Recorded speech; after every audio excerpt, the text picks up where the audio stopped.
네. 자, 안녕하세요. 여러분 반갑습니다. 자, 오늘 3월 24일 일요일이고요. 브리핑 한번 시작을 해보도록 하겠습니다. 자, 우선 미증시부터 점검하겠습니다. 차트 좀 볼 건데요.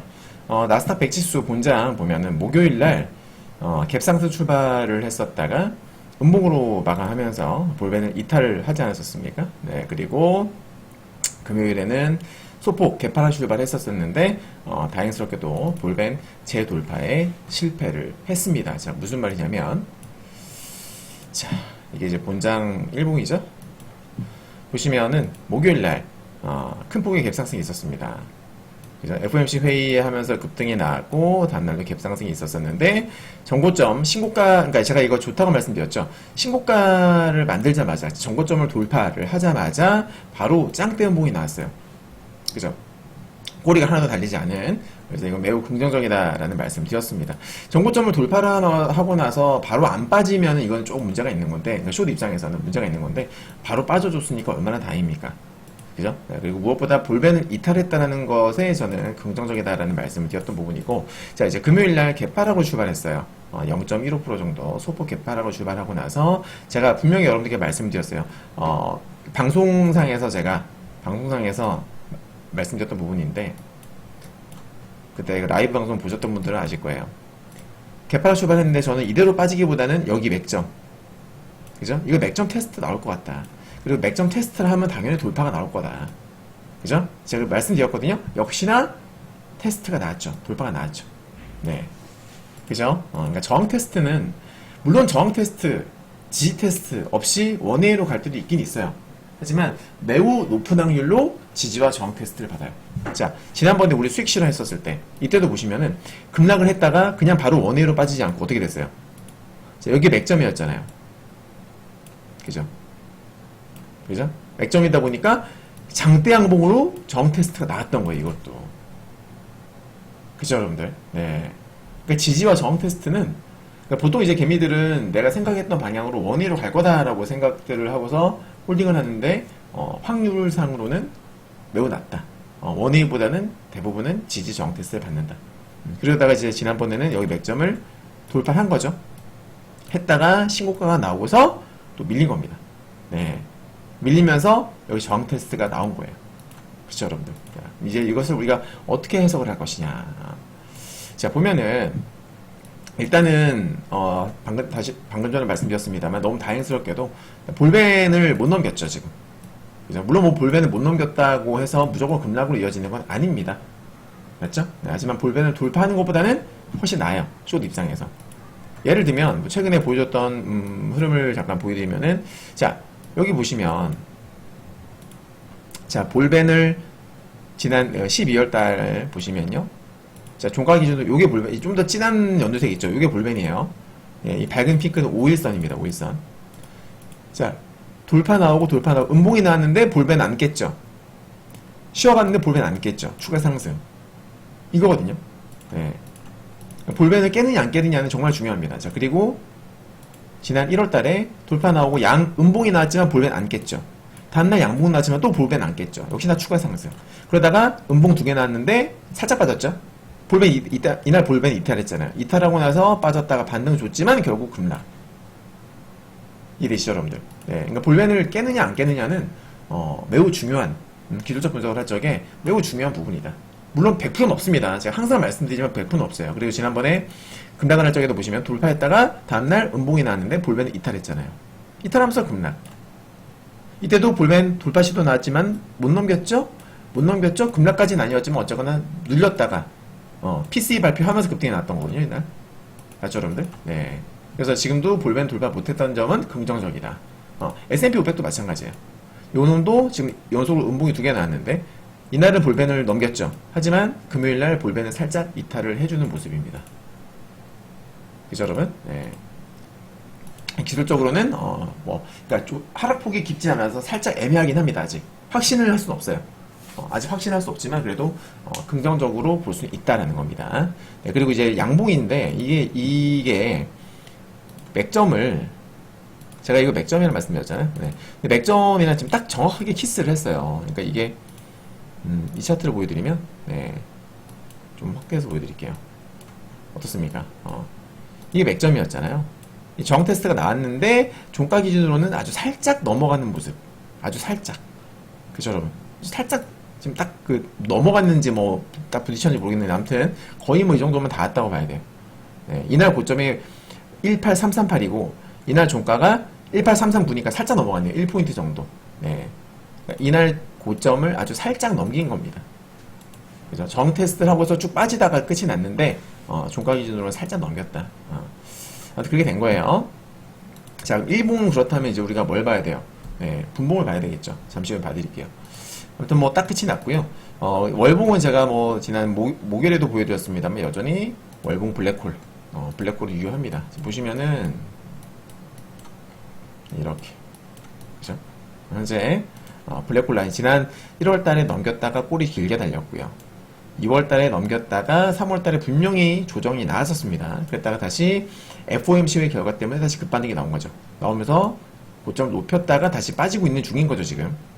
3월달 종가가 사실 어떻게 끝날지는 아무도 모르는 거예요. 만약에 이번 주가 진짜 중요한데, 이번 주에 만약에 많이 빠졌다, 그러면 이번 달에 음봉이 나올 수도 있는 겁니다. 아무도 모르죠, 그거는. 예측 불가. 자, 분봉을 볼 겁니다. 자, 일본 같은 경우에는, 볼벤을 이탈을 해서 긍정적으로 볼 수 있는데, 좀 더 디테일하게 보기 위해서는 우리가 분봉 흐름도 살펴줘야 되겠죠. 그죠? 네, 자, 분봉 보겠습니다. 우선은 60분봉입니다. 자, 보시면,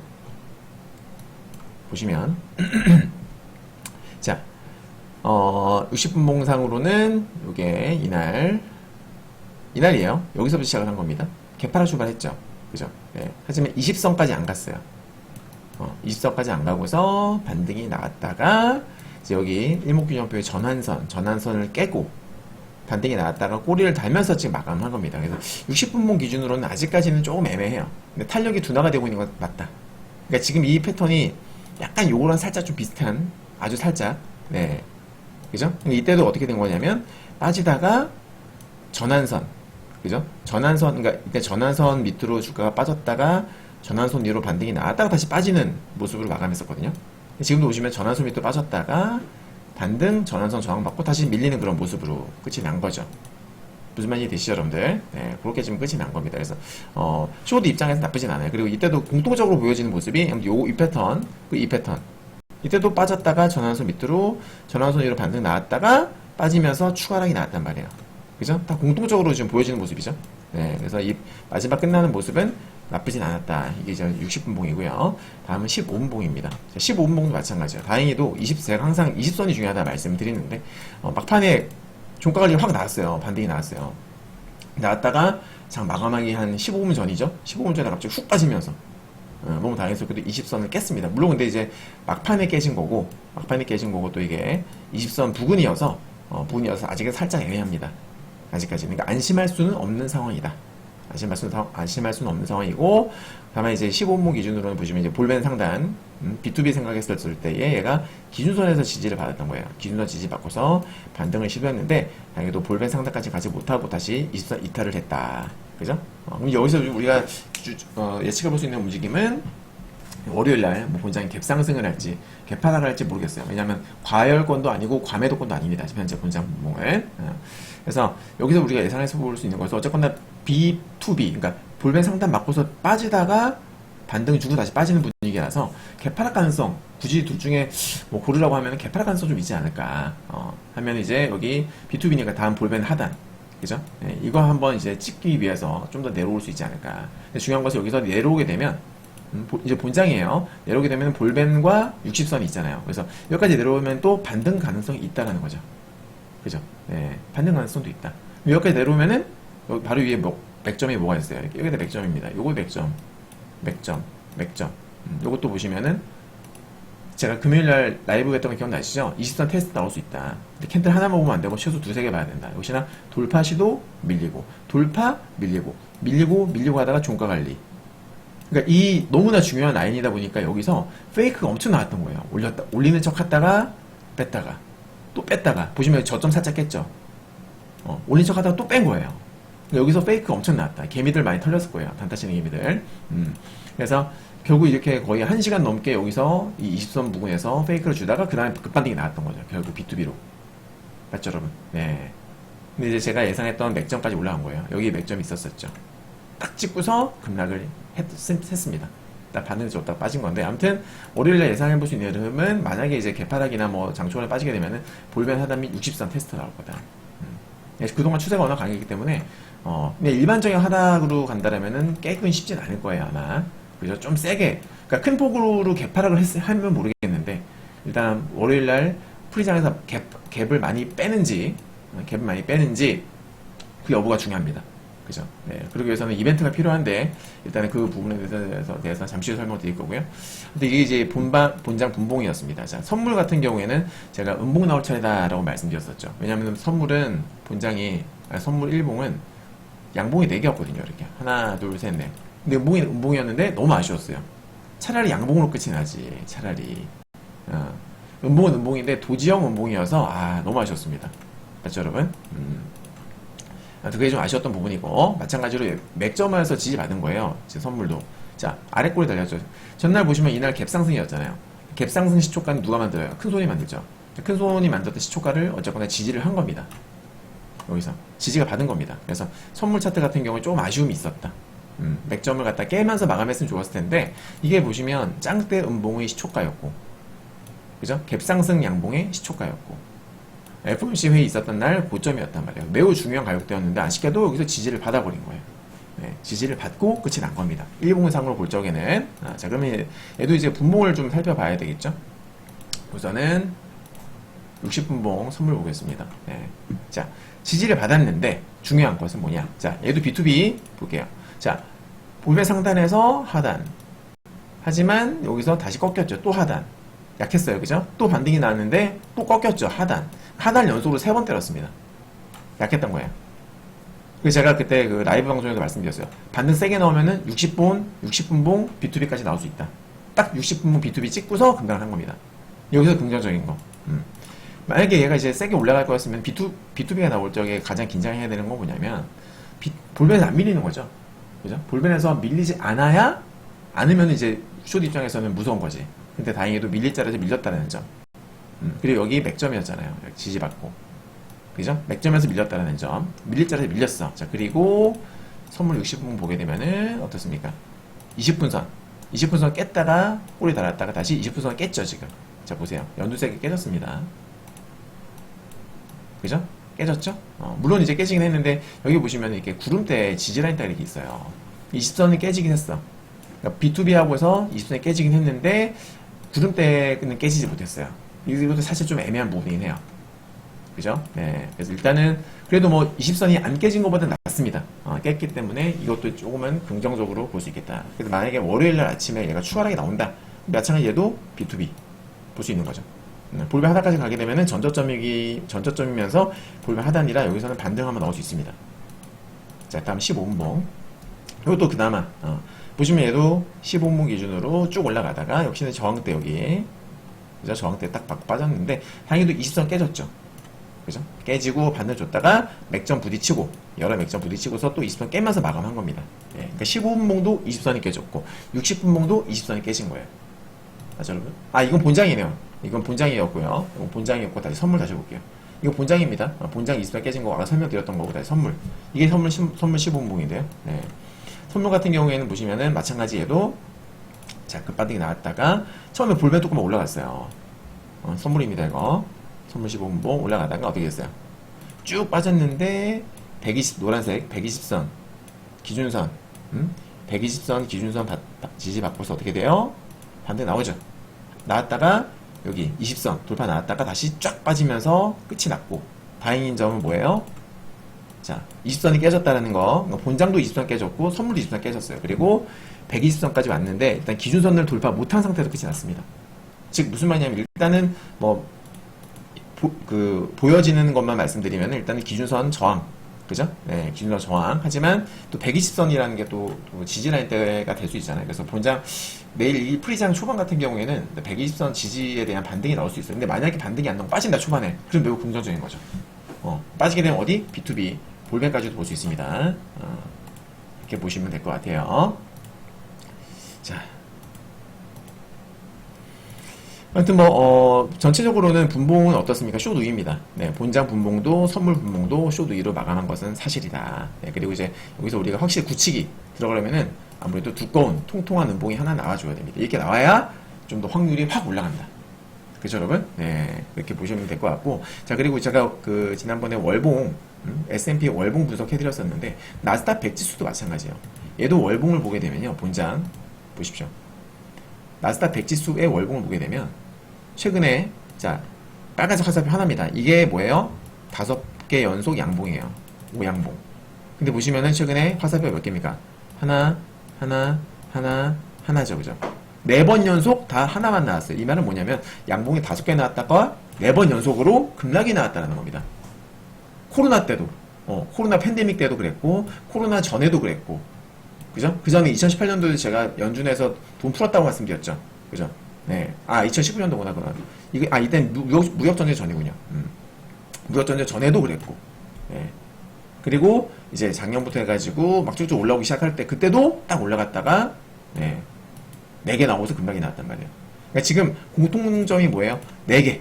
4개 나오고서 다 급락이 나왔다는 거. 이때도 보시면 이때 몇 달 동안 빠졌고, 2달 동안 빠졌고, 여기도 2달 동안 빠졌고, 여기도 3달 동안 빠졌어요. 그죠, 여러분? 패턴대로면 어때요? 다음 달부터입니다. 4월부터 어마무시한 급락이 나올 수 있어요. 패턴대로면. 제가 그렇게 외쳤던 빅쇼. 네. 제가 지난번에 그런 말씀드렸어요. 3월 아니면 4월이다. 3월 아니면 4월 빅쇼 나올 것 같다 말씀드렸는데 결국 3월달에 아직 안 나왔어요. 이번에 시작되는지 어떻게 될지 모르겠지만 아무튼 3월 아직 안 나왔고, 네. 4월부터 이 하락이라는 게 정말 4월 시작하면서 나올지, 아니면 3월부터 나올지, 아니면 4월 초반에 올라갔다가 빠질지, 그건 아무도 모르는 거죠.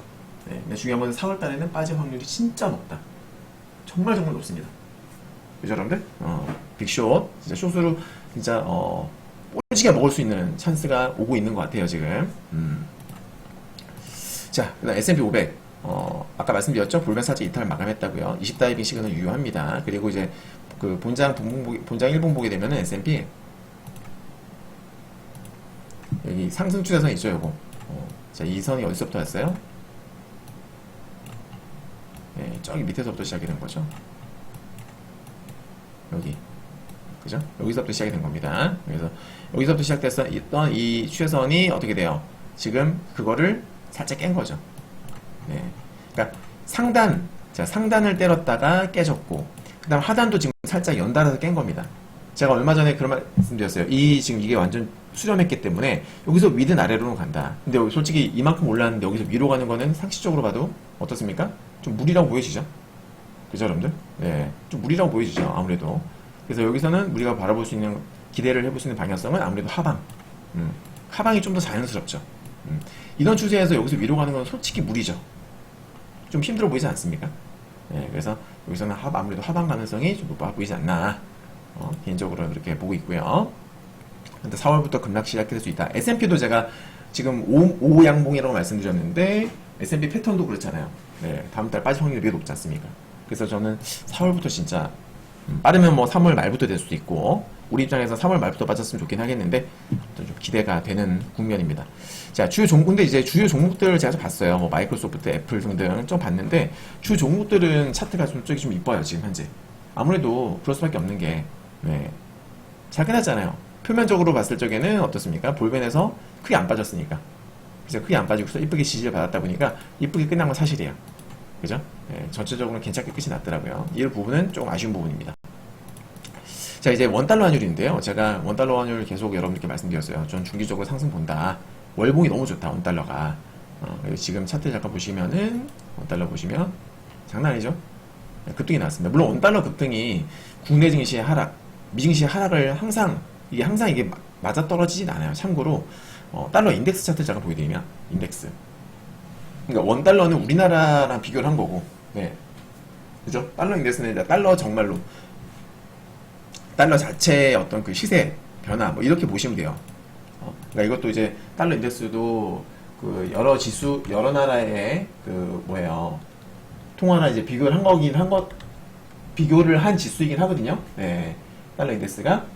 근데, 우리처럼 뭐 원달러 환율, 뭐 N달러 환율, 그런 식으로 된 건 아니에요. 그러니까 달러 인덱스는, 어떻게 설명해야 되느냐.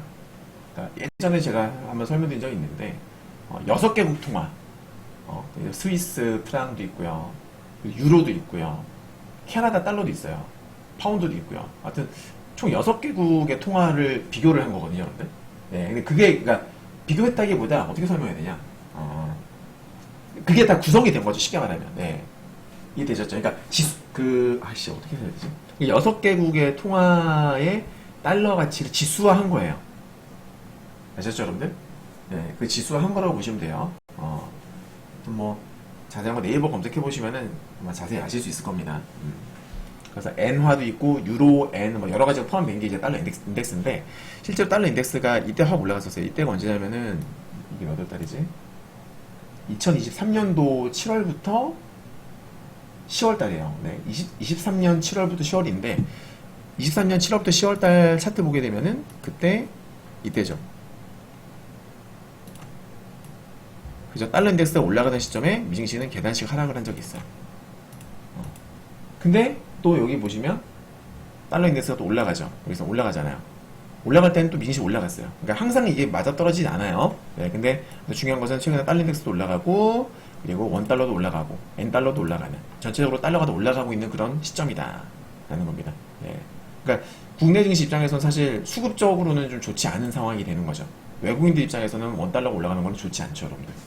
그죠? 원화가 올라가는 게 좋죠. 국내 증시 입장에서는 아무튼 그렇다라는 거 말씀드리겠고, 자, 이제는 이슈 같은 걸 좀 볼 거예요. 최근에 살짝 이슈가 됐었었는데 뭐 뉴스 통해서 접하셨을 겁니다.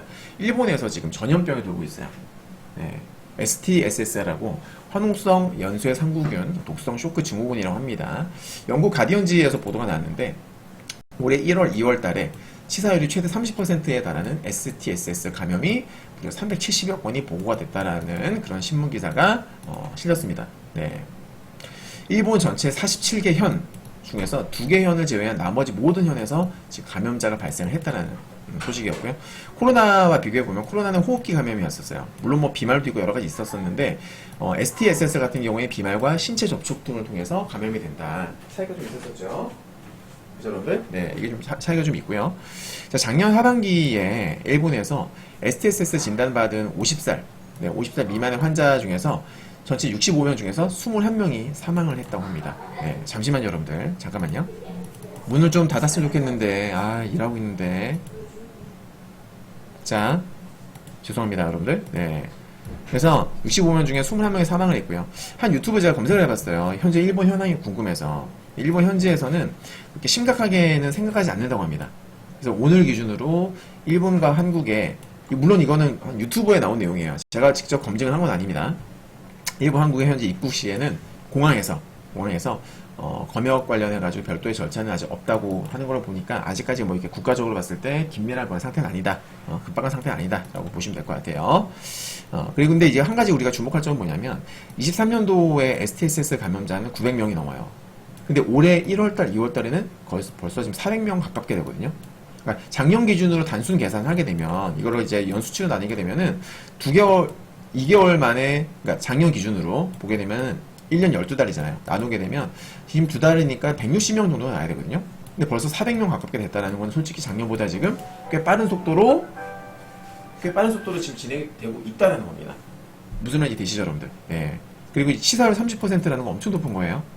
만약에 진짜로 이 속도가 잡히지 않고 지금 계속 확산되는 분위기로 가게 되면 분명히 증시에 영향을 미칠 수 있습니다. 왜? 우리는 다 같이 코로나를 경험했기 때문에. 맞죠? 그래서 이 관련 뉴스가 나오는 것들은 우리가 예의주시하고 살펴봐야 되겠다. 계속 꾸준하게 좀 팔로우업 해볼 필요가 있을 것 같아요. 자, 의심 증상이 있는데 뭐 감기 초기 증상도 있고요. 또 38도 이상의 발열, 그리고 혀에 자꾸 빨간 돌기가 올라오는 딸기혀처럼 되는 거, 점 모양의 붉은 발진 같은 게 있다고 합니다. 네. 사지 통증, 붓기, 발열, 혈압저 여러 참고하시기 바라겠고요. 자, 두 번째, 이건 좀 중요한 부분이에요. 제2차 차이나 쇼크.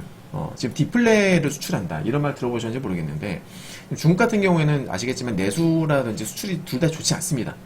네. 지금 상황이 진짜 안 좋거든요. 걔네들은 경기 침체예요. 안 좋은데 얘네가 그러니까 중국에서 만들어지는 물건들이 워낙에 많잖아요. 디플레라는 건 뭐냐면 물가가 떨어진다는 거기 때문에 어떻게 돼요? 되게 가격이 낮아요. 근데 그 가격이 낮아진 물건들을 글로벌하게 수출을 한다는 겁니다. 그럼 어떻게 되겠어요? 어떻게 됩니까? 당연히 전체적으로도 물가가 떨어지겠죠. 미국도, 그죠? 중국산 물건들이 미국에도 우리나라에도 들어오고 미국에 들어가잖아요. 근데 얘네가 값이 싸져서 들어간다고. 가격이 떨어져서 들어간단 말이에요. 그러면 당연히 물가가 떨어질 수 있는 거죠. 맞죠, 여러분들? 그래서 이 중국의 물가 하락이, 글로벌 물가 하락에는 분명히 도움이 됩니다. 하지만, 글로벌 공장이잖아요. 네. 글로벌 공장인 중국의 경기 침체이기 때문에 결코 좋게 볼 수는 없는 거죠. 경제적으로는. 그죠, 여러분? 네. 그리고 특히나 중국의 디플레 같은 경우에는, 미국의 제조업체 실적들에 악영향을 끼칠 수 있다는 겁니다. 네. 이미 뭐 지금 애플 같은 경우에, 애플이라든지 특히나 테슬라 많이 빠졌잖아요. 그죠? 애플은 뭐, 성장에 대한 우려 때문에 많이 빠지긴 했었습니다만은, 얼마 전에 또 애플 중국에서도 점유율이 떨어지고 있다. 기사 보셨었죠, 그죠? 네, 아무튼 애플이나 테슬라 같은 중국 쪽에서의 매출이 큰 기업들 같은 경우에는 분명히 타격을 입을 수 있다. 실적에 안 좋은 영향을 끼칠 수 있다는 점 참고하시길 바라겠고, 뉴스 검색해보면 많이 나옵니다, 지금. 2차 차이나 쇼크 아니냐, 경기 회복세 견인이나 수출에 중국의 변수 불거지나, 그죠, 여러분들? 네. 우리나라는 아시겠지만은 미국과 중국의 그 무역 의존도가 상당히 높거든요. 매년 미국과 중국이 1등, 2등 맨날 그래요. 우리나라는. 그래서 예전에 미국이랑 중국이랑 뭡니까? 기억이 안 나. 무역전쟁. 네. 2018년도에 불거진 무역전쟁이 터졌을 때 우리나라가 제일 많이 빠졌단 말이에요. 근데 지금 신기하게도 우리나라 지금 어떻습니까? 올라가고 있잖아요. 중국이 이렇게 안 좋은데. 그쵸, 여러분? 네. 중국이 이렇게 완전 옛날 같았으면은 중국 경기 침체해가지고 우리나라 박살났을 거예요. 근데 지금 너무나 잘 버티고 있죠. 그죠, 여러분? 잠시만요.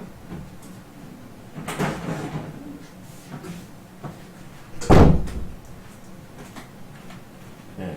그래서 지금 우리나라가 참 신기하게 잘 버티고 있는 거예요. 네. 자, 여기 신문기사 보시게 되면은 반도체 분야도 중국의 디플레 수출을 걱정해야 된다. 그죠? 뭐 이런 얘기 나와 있고, 쇼크의 시작은 2001년도 과거에, 중국의 세계 무역기구 가입이었다. 중국은 세계 공장으로 등장을 했고, 지금도 세계 공장입니다. 각국의 제조업 일자리를 빨아들였다. 그렇게 시작된 1차 쇼크가 개발도상국의 제조업체들에 타격을 줬었다. 근데 지금 이번 2차 쇼크는 선진국 고부가 산업을 위협한다. 미국, 유럽, 일본 등 서방은 첨단 분야만큼은 중국에 당하지 않겠다고 방어벽 쌓기에 나섰다. 이건 뭐냐면 이것도 이제 어떤 그 갈등, 무역 관련해가지고 갈등을 초래할 수 있는 부분이다. 그쵸, 여러분들? 네, 이미 뭐 미국은 중국을 많이 견제하고 있긴 합니다만은, 네. 아무튼 여러 가지 정치적이라든지 뭐 외교적 문제, 뭐 정말 실적이라든지 경제에도 큰 타격을 줄 수 있는 이슈다. 중국 이 디플레 수출은 우리가 가볍게 여길 문제는 아니다라는 거. 여기 신문기사 많이 나옵니다. 좀 검색해서 보시길 바라겠고, 보시면 여기 철강, 철강 같은 경우에는 지금 뭐 수출량은 늘어나고 있어요. 근데 이달부터 추가 인하 가격으로 협상 나섰다. 전기차도 보시면은 비아디 어떻게 됩니까? 이달 초에 저가 전기차 가격 5% 추가 인하. 배터리도 세계 평균가의 56%. 석유화학 같은 경우에도 어떻습니까? 저가 수출. 유통.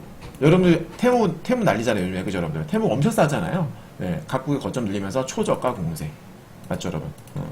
그래서 이런 것들 염두에 둬야 돼. 물론 이제 이런 그 중국의 어떤 디플레, 수출로 인한 어떤 물가 하락과 또 어떤 미국의 경제에 만약에 안 좋은 영향을 끼친다고 하면은 그만큼 금리 인하 시점은, 그러니까 금리 인하는 거의 명백해질 수 있어요. 그죠? 네. 이런 것들 때문에 만약에 미국의 경제가 좀 안 좋아질 것 같다. 그러면은 그것들이 오히려 금리 인하를 앞당길 수 있는 그런 조건이 될 수 있습니다. 그러니까 어려운 거죠. 경제는 정말 어려운 거죠. 네. 이러 가능성도 있고 저러 가능성도 있고. 자, 요거는 이제 이것도 신문 기사인데 보면 이것도 이제 뭐 중국의 어떤 이런 부분들이 그 무역 갈등으로 이어질 수 있고 여러 가지 뭐 미국의 일자리를 위협한다 뭐 이런 기사예요. 네. 자, 그 중국의 글로벌 영향력은 여전히 높다라는 게 밑에 그래프에 나옵니다. 이 빨간색이 중국이에요. 여러분들. 네. 그죠? 제조업 관련해가지고 중국의 영향이 여전히 높다라는 이런 부분이 나온다라는 거 확인을 할 수가 있겠고요. 네.